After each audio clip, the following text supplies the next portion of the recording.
Your very face is silently revealing the truth of your inner life.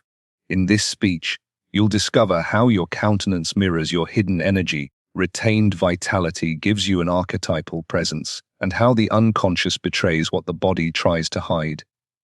You'll learn that true retention is transformation, that your life force fuels creativity and radiance, and that overindulgence etches shadows into your appearance. These 6 revelations will change the way you see yourself and others, leaving you unable to ignore the undeniable link between your essence, your struggles, and the image you project to the world. The face is not merely flesh stretched over bone, it is a mirror of the inner life, a canvas upon which the psyche writes its truths. You may believe that what you do in secret remains hidden, that your habits are known only to you. Life is not so easily deceived. The energy you preserve or squander reveals itself openly, first in subtle ways, then in unmistakable ones. Look closely at a man's eyes, and you will see whether there is fire behind them or only the dim reflection of fatigue. Look at the texture of his skin, the sharpness of his expression, and you will sense whether vitality is coursing through him or whether he has drained himself of the very essence that sustains him. The human face carries a kind of archetypal truth. It cannot lie for long, for the unconscious continually pushes its reality upward, pressing it into form and expression. You may smile, you may attempt to conceal your weakness behind words or gestures, but if your energy is depleted, your face will betray you. On the other hand, when energy is retained, when vital force is respected and directed inward, the same face takes on a radiance that no cosmetic, no disguise, no outward trick can replicate. This is not a glow created by artificial means, it is the glow of life itself, pressing outward from the depths. Consider how a man changes when he begins to gather his energy rather than scatter it. His posture becomes more upright, not from effort, but because inner strength supports him. His eyes begin to shine, not because he tries to look alive, but because vitality naturally spills into his gaze. Even in silence, he commands a presence, for the energy he holds within himself resonates outward, shaping the impression he leaves on others. This is the secret law. The more a man is in possession of his life force, the more his face becomes a testament to his depth, his discipline, and his authenticity. Yet one must not fall into the illusion that the face changes only with time or circumstance. Choice, every indulgence, every act of self-mastery leaves its mark. A single night of dissipation writes fatigue around the eyes. A season of indulgence engraves restlessness into the skin. In the same way, a season of restraint, of respect for one's essence, sharpens the gaze, softens the features, and lends a quiet strength to the whole presence of the individual. The truth is unavoidable. The inner life paints itself on the outer image. When you stand before the mirror, you are not merely seeing yourself as you appear in the present moment, you are seeing the story of your choices written upon your face. And if you look deeply enough, you will recognize that nothing is hidden. Your vitality speaks louder than your words ever could. Energy is not only something you feel coursing through your body, it is something others sense the moment you enter a room. Presence has weight, and that weight is determined by the quality of the energy you hold within.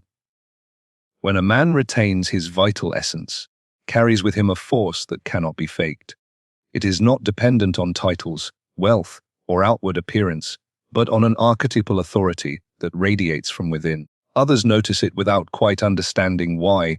They feel drawn, attentive, even respectful, as though something deeper than personality is speaking through him. This resonance is the echo of stored vitality. The energy that could have been lost to momentary pleasure becomes transmuted into a silent strength, a gravitational field that commands notice. Such a man does not need to insist on his worth or seek constant validation. His very presence communicates a fullness, a completeness that others instinctively respond to. He embodies what many search for outside themselves: steadiness, clarity, and inner command. Yet the opposite is also true. When energy is continually dissipated, the archetypal image weakens. The man may attempt to assert himself, but his presence lacks density.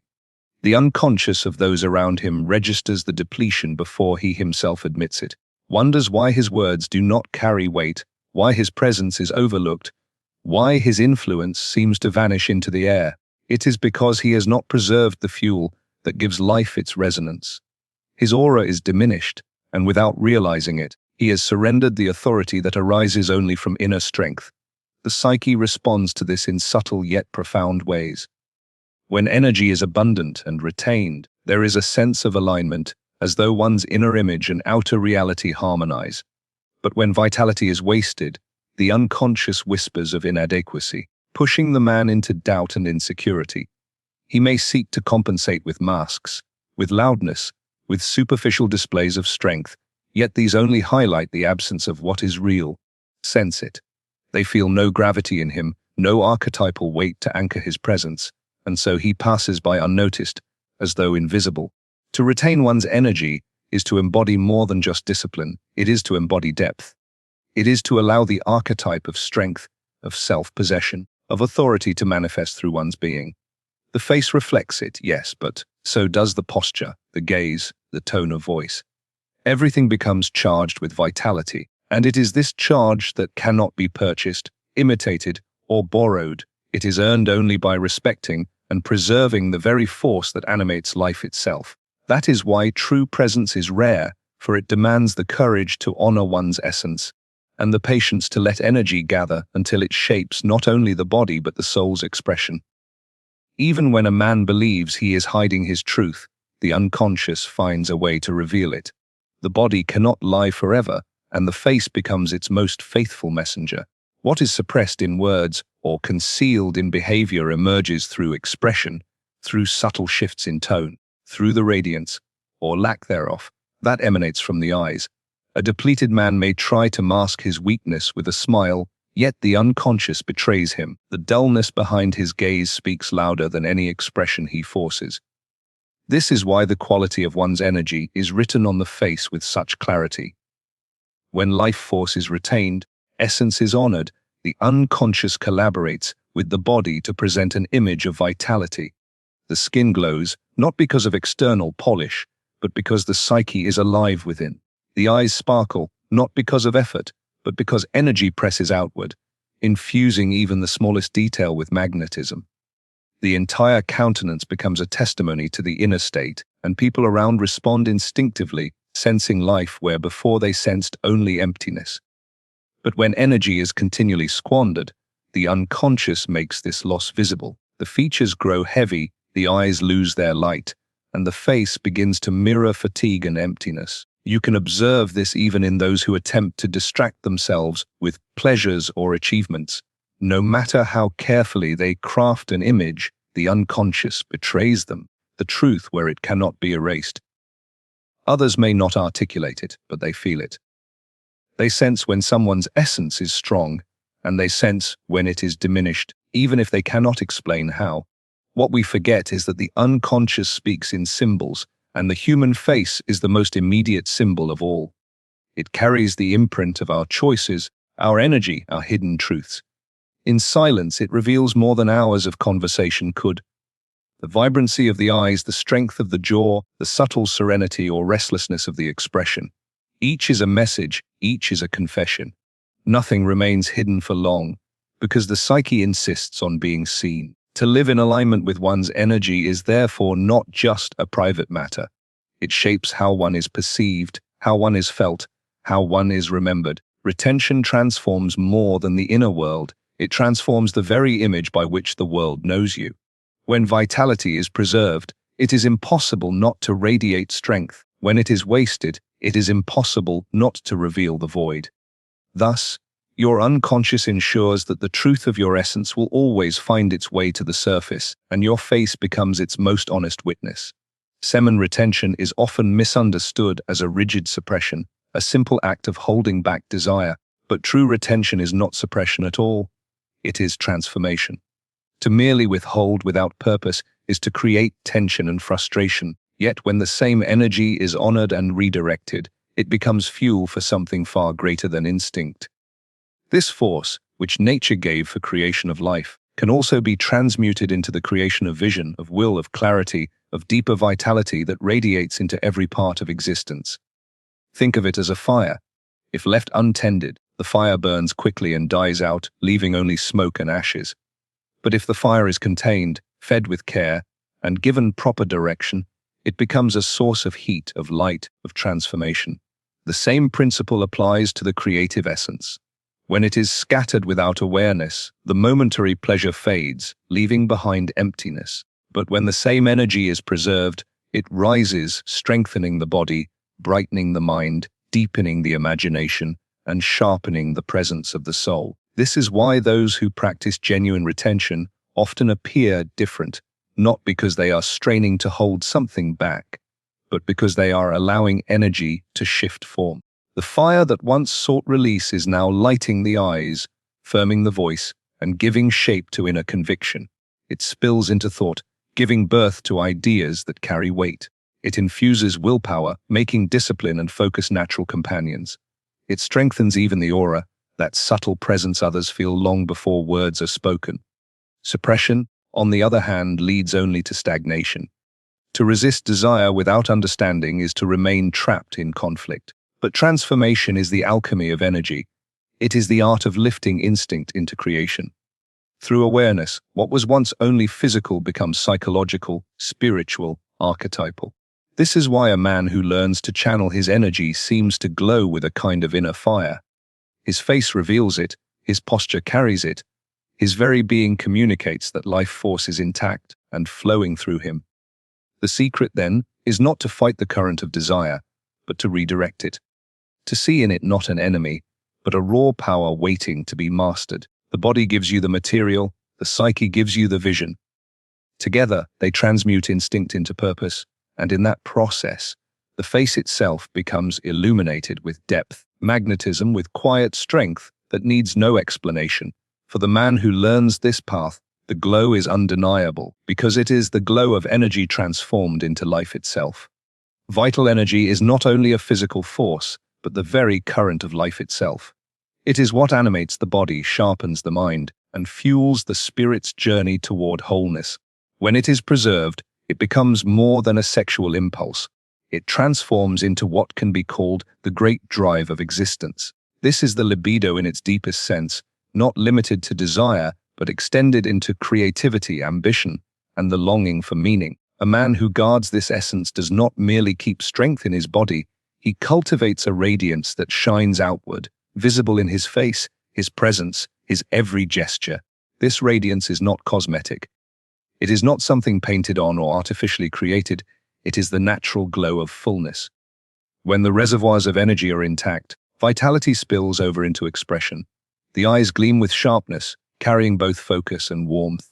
The skin takes on brightness, reflecting inner harmony. Even the way a man moves and breathes carries a rhythm that others instinctively recognize as the pulse of life.